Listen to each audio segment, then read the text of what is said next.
Hi everybody, welcome back. Happy New Year. I cannot believe that it is 2026 already. It's about that time of year where just like everybody wants to talk about all of their favorite things from 2025. And I definitely have quite a bit of a list because I watch a lot of movies, I read books, I play video games, I do a lot of like knitting and crocheting. So I'm going to do my best to not yap too much and just sort of list things off and give very, very quick blurbs as to why I enjoyed it as much as I did. Thanks for hanging out and thanks for being here today. If you don't know me, if this is your first time here, my name is Orzel. You can also call me Orzu or Zuzu. I'm a queer creator that has been primarily streaming on Twitch, but has been sort of like branching out, trying to make vlogs on YouTube. And I don't know, let's just jump into it. So the first category I want to talk about is going to be movies and a little bit of TV. I gotta be honest, this list is my biggest one out of all of my other categories. According to my letterbox, I have watched 68 films in 2025. At the start of the year, I honestly had a bigger goal to watch more animation, but I ended up leaning pretty heavily into some horror and drama and things like that. I have to start with my absolute top favorite, and that is Guillermo del Toro's Frankenstein. I think that if you are also a fan of this movie, I don't think I have to explain myself too much with this one. This movie clearly had so much love behind it. Every single shot, every single set design, every single piece of music, the costuming, it just oozed and reeked of love and passion for such an incredible story. And it does such a wonderful job at talking about how hard it can be to like be a child and sort of being raised in a world where you're at ends with the people that created you. I certainly have a complicated relationship with my parents, especially with my father. So this movie did a lot for me emotionally. And I cried so much, and I'm not gonna lie, the movie came out in like November or something like that, and between November and December I watched it 4 times. So yeah, definitely my top favorite. Love this movie so much. I already bought the book. I can't wait to read it. In a similar vein, Robert Eggers' Nosferatu. I don't know, you guys, this was clearly the year for gothic horror. I was such a huge fan of this movie. It was creepy. Again, the sounds, the costuming, the shots. It calls back to kind of like the old school feelings of vampires and monsters that you would have seen in probably a lot of early film. And I just think it was so cool how Robert Eggers managed to give that vibe in the movie. It was so good. The artistry was absolutely ridiculous. The delivering of lines was probably some of my favorites. I watched Marcel the Shell with shoes on for the very first time.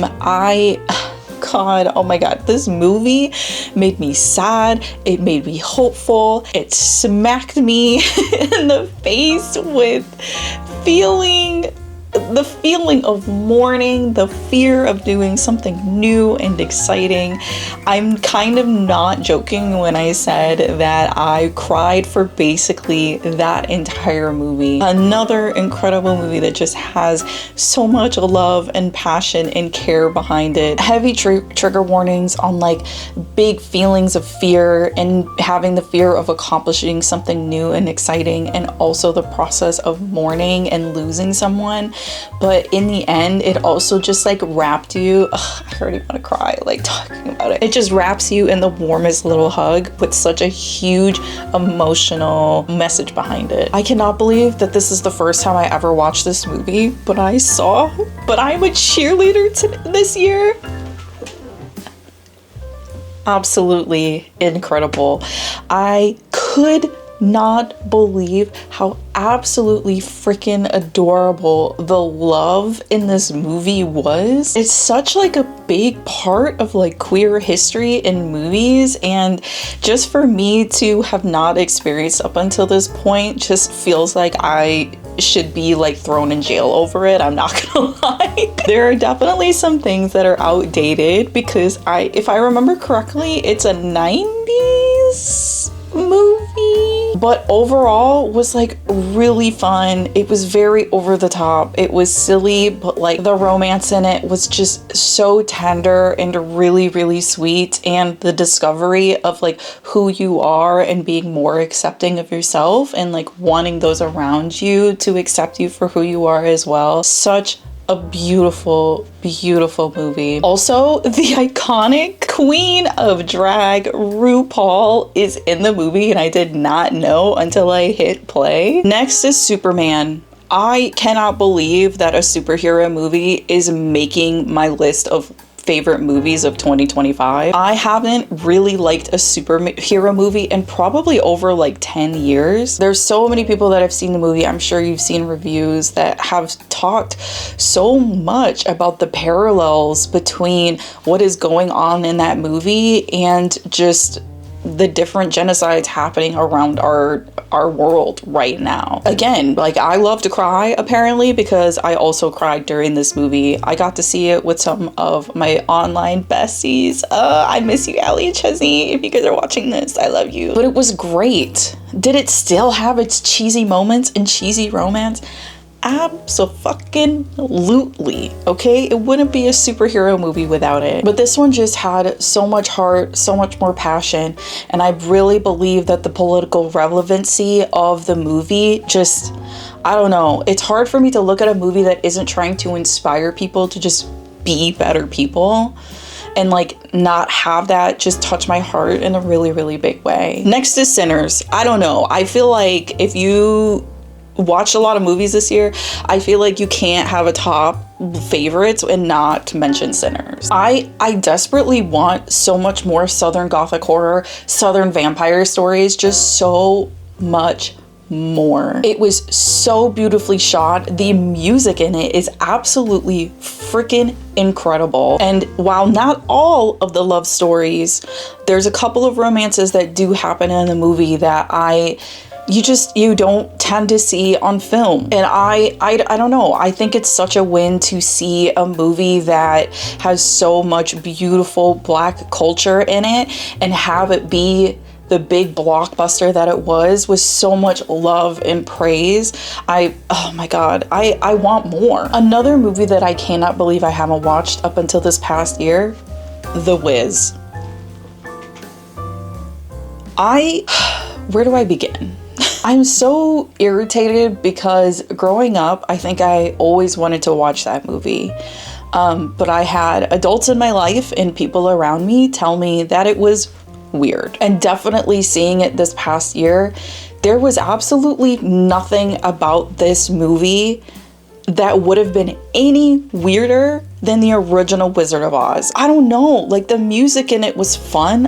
I thought the costumes were way more fun to experience. I thought it was such an incredible retelling of the Wizard of Oz, but doing it in a way that had to do with Black culture in New York City, if I remember correctly. To be honest, I liked it so much that I don't know if I will ever feel a need to watch the original Wizard of Oz movie ever again. That might be an absolutely hot take, and you know what? I accept it. Next is The Substance. This is not a movie for everybody. I just gotta tell you right now. Because it's not just any type of horror, okay? It is body horror. I am not really a big body horror fan, if I'm gonna be honest. But for me to turn around and love The Substance as much as I did, kind of, at least hopefully, if you know me, kind of speaks to how good of a movie it is. It's commentary on ageism, people's need and obsession with just wanting to be young and youthful again. I'm a person approaching my mid-30s, and I just feel like even at my age, there were so many things I was seeing in that movie that I was feeling like I was starting to relate to. The ending was bonkers. It was absolutely wild. It was so camp. It was so over the top. It was so ridiculous. And talking about it right now, I need to rewatch it. Next is Pearl. Jesus, what an amazing movie. Mia Goth should have won an Oscar for that movie, hands down. I put some respect on horror movies. I am telling you right now, Toni Collette should have gotten one for Hereditary. Mia Goth should have gotten one. I don't want to rant about that too much because that's another thing I could go on for like way too long. Another one of those movies where I'm not a huge slasher fan. And when I do enjoy slashers, they tend to be more campy 70s, 80s, 90s types of movies. Like I really love Scream, for example. And Pearl, while it definitely has like its slasher moments, it really wasn't as wild as some of these other ones, because it was more of a backstory of Pearl in the movie X, if you guys are aware of that one. Saw X first, definitely thought it was okay. I thought it was mid, but then Pearl came along and that's just where it blew me out of the waters in terms of expectations, because I thought that X was so mid.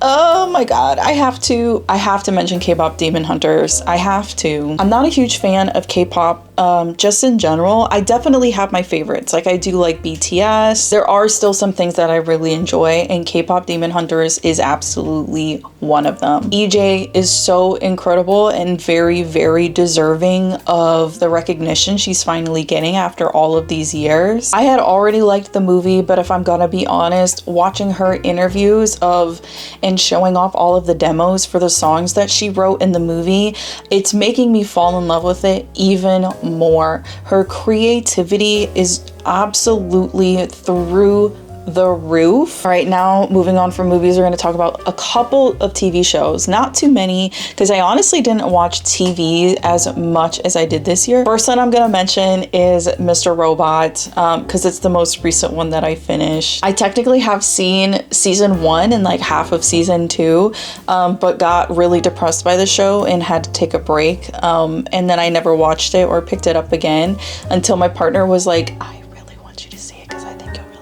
and I'm so glad he had me do that, because it was, oh my god, it's so good. I really wasn't expecting for there to be so much queer love and acceptance in the TV show, which was just very refreshing and was done without a lot of people just like questioning it. By people, I mean the characters in the show. And again, something that is just extremely relevant to today's times, with how the rich keep getting richer and how those of us in middle class and working class just are getting less and less money, and how much we're getting taken advantage of. Again, something that made me cry, made me emotional, had me in my feelings, gave me a ton to think about. Next I'm going to talk about is Bee and Puppy Cat. Oh my god, I can't believe that this was my first time watching it. This wasn't a type of TV show that I really binged very easily. It was something that I would put on in the mornings, on the weekends, like while I was knitting or crocheting. I just can't believe how sweet and tender and also just really gentle the show is. Even though there was like some really fun like pops of color or like pops in the animation, it was surprisingly low sensory, and it was very refreshing to experience. Now my favorite TV show, Severance season 2. Oh my god. If you know, you know. If you know, you know. Season 1 was already very beautiful visually, but I feel like in season 2 they ramped it up. The creativity of the shots were through the roof. The colors, the color adjustments that they did, the outfits, the sets that they created, just absolutely mind-blowing. The twists and turns in this show is so intense, easily, and I gotta say, it's gotta be the best show on TV right now, hands down. Everyone's acting between their innies and their outies they all do such an incredible job at making very slight, subtle differences between the two versions of themselves, but still doing things similarly enough that it's like, like, okay, but you can still tell this is the same person. I just can't imagine the kind of acting talent that it takes to be able to pull off. All right, let's talk about video games. Most of the video games I played this year did happen to be on stream. Not that I never played games off of stream, but it definitely turned out that some of my favorites that I would have touched would have been games that I streamed this year. I want to start off with talking about Peak, the best multiplayer game to come out this year. It's so perfectly silly, so perfectly fun, and all of the cosmetics and how you unlock them were such a challenge, but are also just again an absolute blast, and very, very creative outfits as well too. I think a huge part of why it would even make my list of favorites this year has so much to do with the dev team. They're so active with doing updates and letting the community know about the updates coming out, listening to the community as well when there's feedback or when there's bugs. And it's amazing that this wasn't even a game they were trying to take seriously until they just got lucky and it blew up in the way that it did. Oh my god, next is gonna be the Frog Detective series. Technically, I played Frog Detective 1 the year prior, so that would have been 2024. So I played 2 and 3 in 2025. It is a cute and cozy mystery game that is the perfect amount of silly and fart jokes and toilet humor without being too brash and annoying. But this game did it so perfectly. It's so sarcastic, but then it's really cute and cozy, and it's absolutely fun, and it's a riot. Next I want to talk about is South of Midnight. Again, I need more Southern Gothic stories.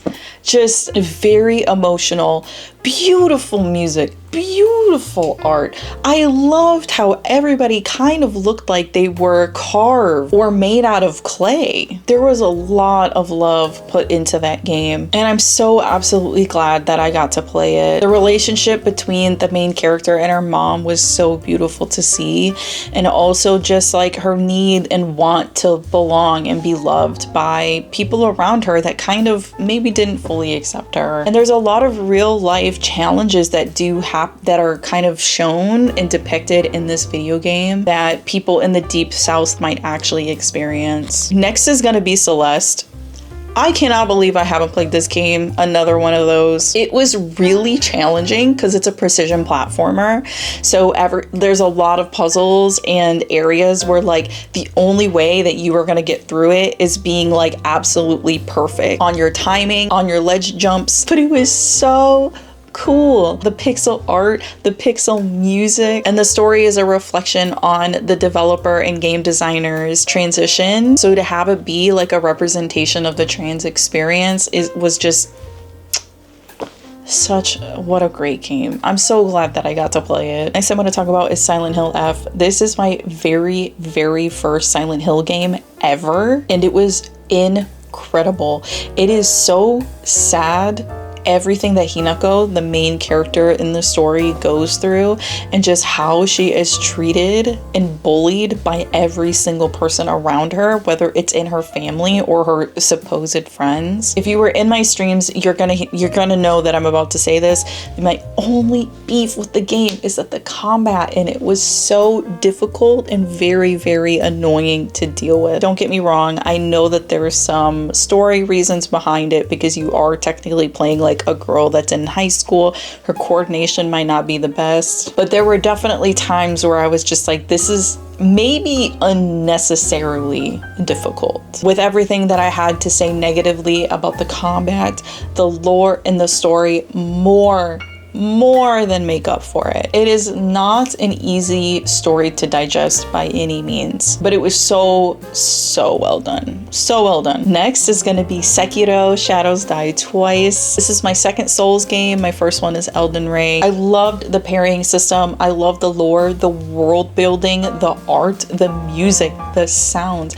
Literally everything about it was just top notch, dude. The twists and turns and the drama in some of the endings different endings that you experience. What a beautiful game. I already want to replay it. I already want to do it again. Next is going to be Hollow Knight. Hollow Knight might be my favorite game that I played this last year. I'm technically still playing it right now because I am working on 112%ing it, which basically just means I'm gonna do all of the 100%ing in the base game, and then there's DLC stuff for you to do as well too. Silksong came out at the end of this past year, and I haven't gotten to play it, but in preparation I wanted to play Hollow Knight. The thing is about these video games is that my favorite things about them are going to be pretty similar across the board because I love the music.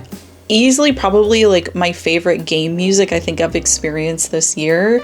The art is so perfectly cute and creepy, but then like it's also very cozy too. Again, very challenging, but also more doable, I found, at least in terms of the boss fights. I can't wait to keep playing it, and I can't wait to eventually jump into Silksong as well. A little bit of a lighting change because it is starting to get dark. It is still the middle of winter right now, and it gets dark at like 4 o'clock. So now we're gonna talk about books. I don't have too big of a list for books in terms of my favorites this year. I did only read 17 books, but I did have a goal to read 12, and the fact that I even got above that is I'm pretty proud of myself. I loved Evil Eye by Etaf Room. It did such an incredible job at portraying how, despite how quote unquote perfect your life can be, that things like your mental health, your emotional health, and how like your emotional needs might not still be getting met. How cultural experiences can try to make women feel like they should just be grateful for having a roof over their heads and not the fact that they might be feeling ignored emotionally by their partner, and how much they might struggle with the fact that these expectations are being put onto them. It was such a tough read because I felt like there were so many parallels in my own life, but again, like it also did it in a way that made me feel like I was being given a warm hug. All right, another lighting adjustment because I really did not like the way that lighting was looking before. My next favorite is going to be Disappoint Me by Nicola Deenan. I really like to make myself cry. I don't know what else to say, but this book made me cry. I read it like a day and a half. It was during my little vacation vlog where I went to a cabin over the weekend with my partner. This book really makes you think about the need for forgiveness, who it's for and why. Not that you just like are okay with people's past mistakes, but understanding the nuances that sometimes an apology or a need for an apology is more for the person that did wrong more than it really is for the person that had something wrong done to them. And the story dealt with so much the nuances of being a trans woman and dating a straight cis man. This was such a beautifully written work, and I kind of feel very oddly like enough people don't talk about it. It was just something that I picked up on a whim at my local bookstore during Pride Month, and I'm so glad that I did. One of my next favorites is going to be Boy Parts by Eliza Clark. I have been wanting to read this book for years, and I'm so glad that I finally just pulled the trigger and just dove into it. This book was such a ride. It's a thriller, and it is one of those where like the main protagonist in the story is like definitely not someone you're supposed to be rooting for, and just the way that her story just spirals out of control was bonkers. I could not believe the twists and turns that the author took in this story. It was so enjoyable, but you know, it is graphic, so please know that going in. What a great story that tackles these struggles of like things in your life feeling out of control, and how the chaotic things that sometimes people will do to have a sense of control or regain control in their lives. It just so happens that the main protagonist does it in a very interesting and concerning way. Next is The Lamb by Lucy Rose. It is a book that touches on a taboo subject of cannibalism and uses it as a vehicle to talk about the abuse that the main character, who is a child, experiences in her home. I talk about this so much more heavily in my last vlog. It's like, I think my December vlog, but because of the cannibalism aspect of it, it's definitely not going to be a book for everybody. But it was so sad. I've said this before and I'll say it again. Surprisingly, the trigger warnings for this book have nothing to do with the cannibalism. Well, I shouldn't say nothing, because you know, you still might want to know that. But it's just like how her mother talks to her. It is not an easy read because of that on its own. All right, we're coming up on our last couple of categories. Next, I'm going to be talking a little bit about like some beauty products. First up, we've got the Merit Concealer / Foundation Stick. I've been using this for the majority of this year, and no joke, I'm using it all over. It is what I have on my face right now. I don't use a separate foundation and concealer anymore. I literally just use this and then put a little bit for extra coverage in some spots that like under my eyes or things like that. It is a cream stick that is surprisingly very glowy and very hydrating. In the past, I've had some problems with foundation sticks looking a little bit more dry, a little bit more patchy on me.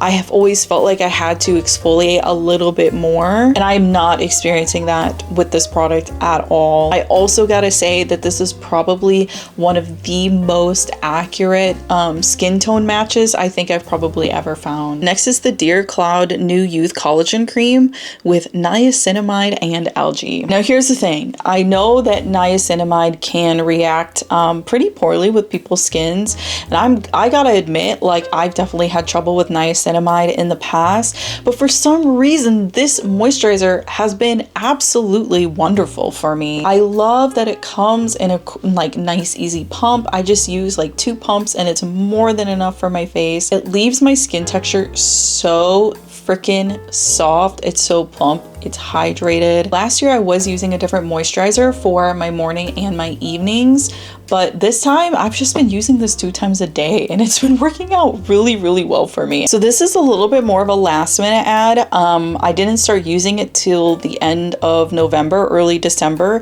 So take it with a grain of salt, but I loved it enough to decide to include it for this. It's the Haru Haru Wonder Black Rice Probiotics Barrier Essence. I was at a K-beauty store with my mom and my sister, and I wasn't really looking at essences. I used to use them a lot more often, like in years past, but kind of more recently haven't been. And I am so glad that I did, because again, I already thought that my skin was super soft with the Dream Cloud moisturizer, and then I add this on top of it, and I can't believe how hydrated and glowy and soft my skin looks ever since that I've added this. It has this milky texture. It's not a milky toner, but my skin has absolutely been loving it, especially in this winter weather we've been having. This is something I am genuinely shocked is on my list of beauty favorites. It's the Morphe brushes. The new ones that you see in Ulta with the gray bristles and the white handles. I don't know what's going on, but why are these brushes so freaking incredible? I'm currently using a cream blush brush, 2 different types of concealer brushes, and a powder puff. I'm ready to like go and replace like all my makeup brushes with this series right now. I haven't been a fan of Morphe for a very, very,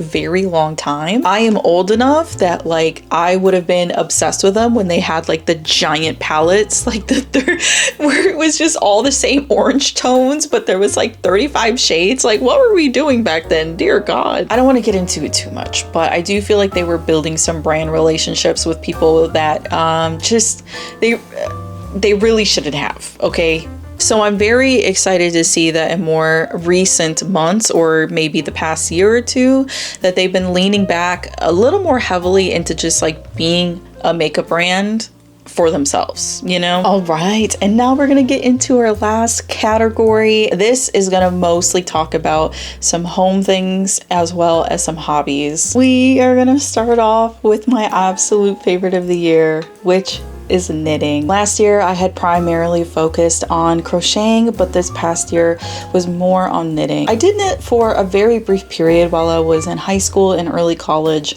but never really got very good at it, never got to a point where I knew how to read a pattern. And then just this year I just decided to like dive in and take it a lot more seriously. I made 2 sweaters, I made a lot of accessories, and I gotta say it's slowly kind of becoming like my hobby. Like that's the thing that I'm making and the thing that I'm doing. It's not the only thing, okay? I'm multifaceted, all right? But I don't want to talk about this too much because I am going to have a video out very soon about the stuff that I made this year for both knitting and crocheting. And then I'm also going to talk about the projects that I want to make in this upcoming year. In the world of knitting and crocheting, my next favorite is using a breastfeeding pillow while I knit and crochet. It has provided so much relief when I have to work on something for a much longer stretch of time, and has saved my elbows and my wrists immensely. So many things that I love in life deal with a lot of micro movements. I could very easily injure my hands and my wrists and get carpal tunnel if I'm not careful. I've been a musician my entire life. I currently play guitar, I knit, I crochet, I play video games. I'm on my computer a lot, so a lot of like my finger movements and my hands, the way I have to stretch my hands to use a keyboard. So anything that I can do to help the just help along the health of my body and my hands and my joints is a bonus. Next is gonna be my baby, my new cat, Saturn. I cannot believe I've had her for almost a year. I adopted her last January, and she was so incredibly shy when we first got her. She stayed and hid in the same spot in this office, underneath my desk, underneath a blanket. She stayed in that spot every single day for almost a month straight. She was so scared, she was so shy, and now she's just blossoming. She is the biggest love bug I have ever met in my life. She constantly wants to cuddle. She always wants to sit in my lap. I'm actually a little bit surprised she hasn't been bothering me this entire time. And while it definitely took a little bit to get Mars and Saturn used to each other, I do think that it has worked out so well for Mars as well too. She has a play buddy. She has someone to help get her energy out. She is getting older. She's 7 years old now, but like she has the ability to have the energy like she's a little kitten again. They are not at the point where they are cuddling with each other a bunch yet, but they are great playmates and they do love to check in on each other. And that is my list of 2025 favorites. Thanks for buckling in there and for hanging out with me today. I hope that you found some things that maybe you'd like to explore for yourself. So I really wanted to focus a little bit more on some like experience type of things, or ways that you can kind of get lost in a good story. I hope that you were able to connect with that, and I hope that you heard about some stories or movies that you would love to, give a chance to go watch or go read or something, I would love to hear about some of your favorites down below in the comments, or if you have any questions, anything at all in the comments below. Again, Happy New Year to you all. I really hope that this next year brings you